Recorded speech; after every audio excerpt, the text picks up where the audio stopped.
చిన్న చిత్రంగా తెరకెక్కి పెద్ద విజయాన్ని సొంతం చేసుకున్న మరాఠీ చిత్రం సైరత్ 100 కోట్లు వసూళ్లు సాధించినట్లు సమాచారం.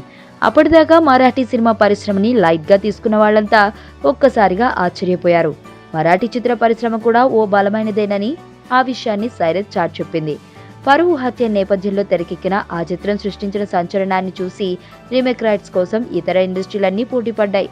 తెలుగు నుంచైతే డజను మందికి పైగా నిర్మాతలు మరాఠీ సినిమా ఆఫీసు ముందు క్యూ కట్టారట. అయితే మొత్తం సౌత్ రైట్స్ అన్ని గుత్తగా రాక్ లైన్ వెంకటేష్ సొంతం చేసుకున్నాడట. అన్ని భాషల్లోనూ ఒకేసారి సినిమా తెరకెక్కించే ఆలోచనలో ఆయన ఉన్నట్టు తెలుస్తుంది. తెలుగు వెర్షన్ కి సంబంధించి హీరో దర్శకుల్ని కూడా కన్ఫర్మ్ చేసినట్టు సమాచారం. బ్రహ్మానందం తనయుడు గౌతమ్ హీరోగా, పరశురామ్ దర్శకత్వంలో ఆ సినిమా నిర్మించాలని రాక్ లైన్ చర్చలు జరుపుతున్నారట. ఈ మధ్య శ్రీరస్తు శుభమస్తు చిత్రాన్ని తీసిన పరశురామ్ కి మాత్రం మళ్లీ చిన్న సినిమాని తీయడం ఇష్టం లేదట. కానీ మంచి కథ కాబట్టి ఆయన సినిమా చేయాలని నిర్ణయించుకున్నట్టు ప్రచారం సాగుతుంది.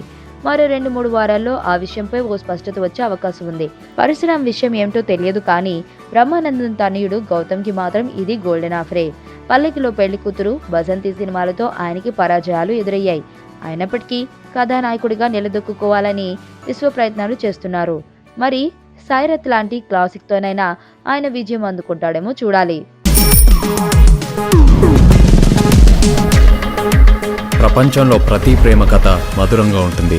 మనది మనకు మరీ అద్భుతంగా ఉంటుంది. నా ఫీలింగ్స్ ఎక్స్ప్రెషన్స్ అన్ని పేపర్ మీద రాసి తనకి ఇస్తాను రా. అవసరమా రా ఇదంతా? ఇన్ఫాచ్యువేషన్ రా. రే, అమ్మాయిని చూసిన వెంటనే అలా